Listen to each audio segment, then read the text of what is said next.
মানুষের গয়নাগাড়ি নেই, আমি কিন্তু গয়নাগাড়ি নেই, আমি কিন্তু দেখেন এই তামার জৈশপত্র নিয়ে এসেছি।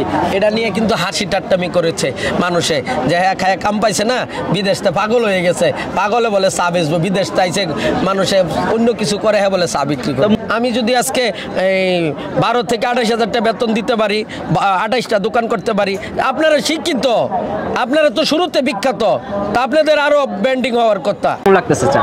হ্যাঁ, বই মেলায় ঘুরতে আসছেন, ক্লান্তর পর যে চা খাচ্ছেন, আসলে এই কি প্রথম খাচ্ছেন? হ্যাঁ, প্রথম খাচ্ছেন। কি কি ফ্লেভার লাগতেছে আপনার কাছে?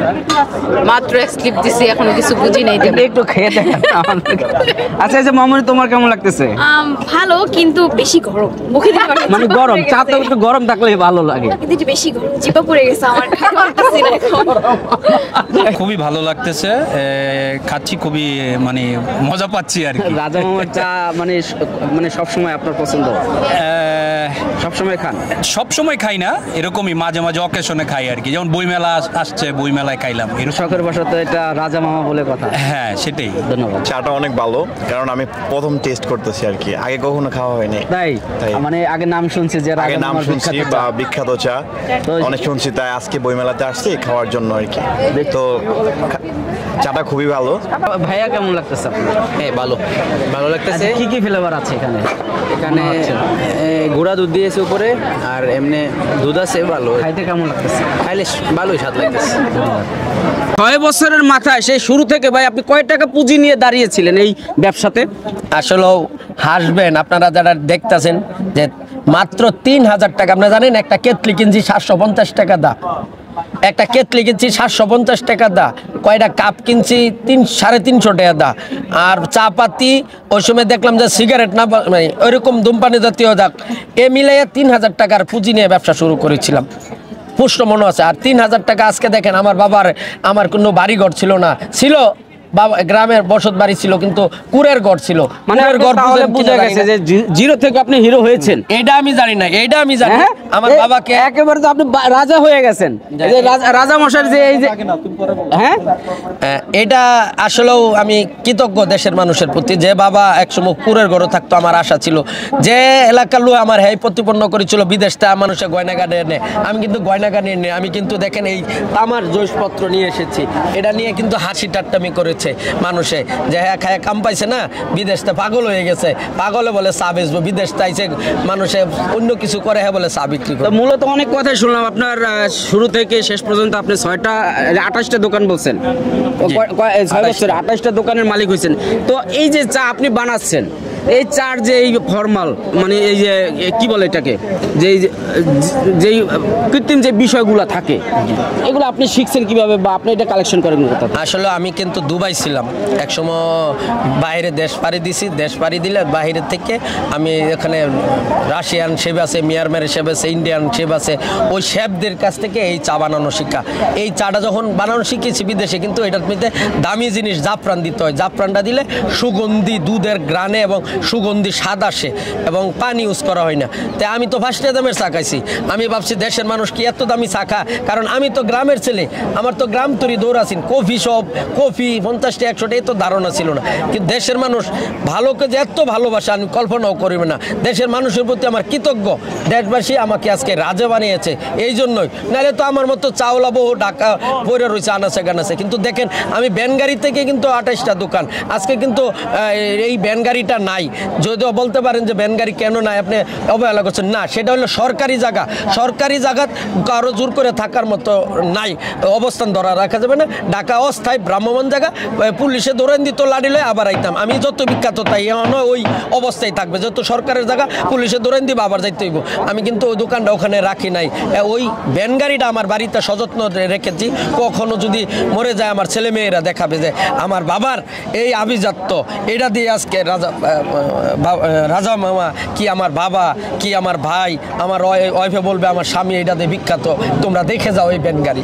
তো মামা অনেক কথাই জানলাম, অনেক কিছু দেখাইলাম। দর্শক আপনি দেখেন যে এই যে এখানে কিন্তু অনেক কারিগরও রেখেছে। তো এরকম 28টা দোকান হলে কিন্তু অনেক কারিগর কিন্তু তার বেতন দিতে হয়। তো মূলত আপনার এখন যে চায়ের দাম শুরু থেকে কত ছিল আর এখন কত টাকা হয়েছে? না, শুরুটা আমরা তো প্রথম কন্ডেন্স মিল চা বিক্রি করতাম, অনেকে বলতো কন্ডেন্স মিল ঝামেলা, 20 টাকা 30 টাকা ছিল, এখন আমরা স্পেশালি কন্ডিশনার জাফরান এবং গাভীর দুধের উপর পানি ইউজ করা হয় না, দুধের উপর পাতি দিয়ে চাটা তৈরি করি, যার কারণে চাটা অনেক সুস্বাদু ঘন, যার কারণে এই চাটা খাচ্ছে। আপনি খেলে আপনার মুখে লেগে লাগবে। যে মজার বিষয় হলো এই মাটির কাপ, আমরা হয়তো একসময় আপনি জানেন এই একটা মজার বিষয়, আমরা এই জিনিসটা আমরা খেয়াল করেন না, এড়িয়ে যাচ্ছেন। এই এখন কিন্তু দই পাওয়া যায় প্লাস্টিকের কাপে, দই কিন্তু প্লাস্টিকের কাপে জীবনও জমবে না, এটা ফ্রিজের কারণে জমবে। আপনি পানি থইলে দই হয়ে যাও, দই মাত্র ঘন হয়ে যাওয়া। এক সময় কিন্তু ফ্রিজ ছিল না, বাতি ছিল না, ইলেকট্রিক যন্ত্রপাতি ছিল না, তখন কিন্তু এটা দই হতো, মাটির যে কোনো পাত্রে দই। অর্থাৎ কেন দই হতো? এটার মধ্যে ঘন দুধ থইলে দুধের যে পানিটা এটা টাইন না, এটা দই হয়ে যেত। এই চাটাও আমার এই মাটির কাপে ঢালার সাথে সাথে যে পানির তো মোটামুটি একটা ভাপ আছে, সম্পূর্ণটা এই কাপে টাইনে ফেলবে, এটা একবার ইনটেক কাপ, এটা টানার পরে চাটা দইয়ের মতো ঘন হয়ে যাবে, যার কারণে চাটা অনেক স্বাদ লাগবে। মানে মাটির পাত্রের ওই একটাই লেগা তাৎপর্য।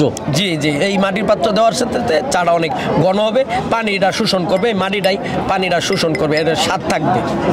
তো অনেক কথাই বললাম দর্শক, রাজা মামাকে কিন্তু আর আপনাদের পরিচয় করে মানে আপনাদেরকে আমরা পরিচয় করে দিতে হবে না, তবে সে যে এখন বইমেলায় রয়েছে এইটাই হলো জানার বিষয়। এখন বর্তমানে আপনার কোন কোন জায়গায় আপনার স্টলগুলো রয়েছে? আসলে আমরা যদি বলি ঢাকা মিরপুর 2-এ লাভ রোডে যারা রাজার রাজ্য সাজিয়েছি, মতিঝিলে, বংশালে, দিয়াবাড়ি, এছাড়া কক্সবাজার লাবণী পয়েন্টে আছে, তারপরে চট্টগ্রাম কাজিরদিরি আছে, 16 শহর আছে, নাসিরাবাদ শপিং কমপ্লেক্স আছে, সিলেট রিকাবি বাজার রয়েছে, উপশহর রয়েছে, মিলে অনেকগুলাই 28টা দোকান। এছাড়াও বাণিজ্য মেলা 20 তারিখ তৈরি চলবে, আমরা এখানে আছি, বই মেলা তো আছে। হ্যাঁ, এখন এই বাড়তি দুটো লেগে অস্থায়ী আছেন। জি, মানে বাণিজ্য মেলা অস্থায়ী, মেলা উপলক্ষে আমরা অস্থায়ীভাবে আছি। আমার কথা হলো কোনো কাজকে ছোটো করবেন না আপনি। আমি এই আসলেও মামা আমি বলি আপনার এই জন্য এই মেলাতে আসা। আমার মনে ছিল যে আমি যদি পাইতাম সবার ডাক্কে বলতাম শিখলাইয়া যে তোমরা শুনো, বিদ্যা আহরণ তোমার তরোয়াল ডাল, বিদ্যার জন্য তোমার ডাল তলোয়ার। আপনার লেখাপড়া করছেন, এটা ডাল তলোয়ার, আপনার দেহ রক্ষিত। আপনি এখনো গেছেন, আপনি লিখতে পারেন না, আপনি কানা। এখনো গেছেন ইংলিশ বলতে পারেন, আপনি বুবা। তাহলে আপনার ডাল তলোয়ার কোথায়? লেখাপড়াটা হচ্ছে ডাল তোলো। আমি মনে করবো আমি একজন চাওলা রাজা হিসাবে ভাববো যে লেখাপড়ার ডাল তোলো, আর এটা যদি ভাবেন আপনাকে খাউন তুলে দিবে, এটা মিথ্যা, এটা ভুল ধারণা। আপনার লেখাপড়া আপনাকে খাওয়াবে না, লেখাপড়া আপনাকে বেঁচে থাকার ডাল তোলো। আর আপনার অহংকার, আপনার আভিজাত্য, আপনার সব জায়গায় শিক্ষিত, আপনি সব জায়গায় কথা বলতে পারেন। আমি রাজা মামা ইংলিশে কথা বলতে পারি না, আমি দুর্বল, আমি তো ভালো লিখতে পারি না, আমি তো দুর্বল। এই জন্য বলবো যে এই আমি কিছুদিন আগে যেটা বলেছি যে এই পুরাপুরি যে কি করব সার্টিফিকেট পুরে ফেলি মনের অভিমানে, না, এটা আপনি হেরে গেছেন। আপনার সার্টিফিকেট আপনি পুরে নিজেকে অহংকারী, না না, এটা আপনি হেরে গেছেন।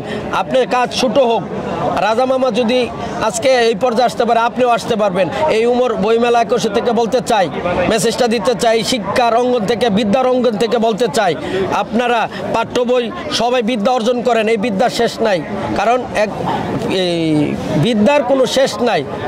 এই জন্য বলবো যে আপনারা সবাই ছোটো কাজ হোক সেটাকে মূল্যায়ন করে নেবেন, তাহলে সামনের দিনগুলো এগিয়ে যেতে পারবে। মূলত আমাদের মামার কিন্তু একটাই উদ্দেশ্য এই বইমেলায় স্টল করার, সেটা হলো তার প্রচারণা প্লাস এই যে আমাদের যুব সমাজ যাদেরকে একটা শিক্ষা দেওয়া যে আজকে বই পড়ে আপনারা অবশ্যই জ্ঞান অর্জন করবেন। জ্ঞান অর্জন করতে করতে এমন একটা অহংকারী হয়ে যায় না যে আপনি যে কোনো ছোট কাজকে ছোট মনে করবেন, নাকি? জি জি জি, ছোট কাজকে ছোট মনে না করে ঢাল তলোয়ারের মতন ব্যবহার করে আপনি সামনের দিকে এগিয়ে যান। যে কোনো কাজ হতে পারে, সেটা শুরু থেকে বড় করার দায়িত্ব আপনার এবং আপনার সময় আপনাকে উত্তর দিয়ে দিবে। জি জি। তো দর্শক, এই রাজা মামা সম্পর্কে আপনার মতামত জানাবেন। আমি আর তাকে আর প্রমোট করবো কি? সেই কিন্তু প্রমোট এই সারা বিশ্বে কিন্তু সেই কিন্তু আরো আমার চ্যানেলকে অবশ্যই প্রমোট করে দিতে পারে। তো সবাই ভালো থাকবেন, আসসালামু আলাইকুম।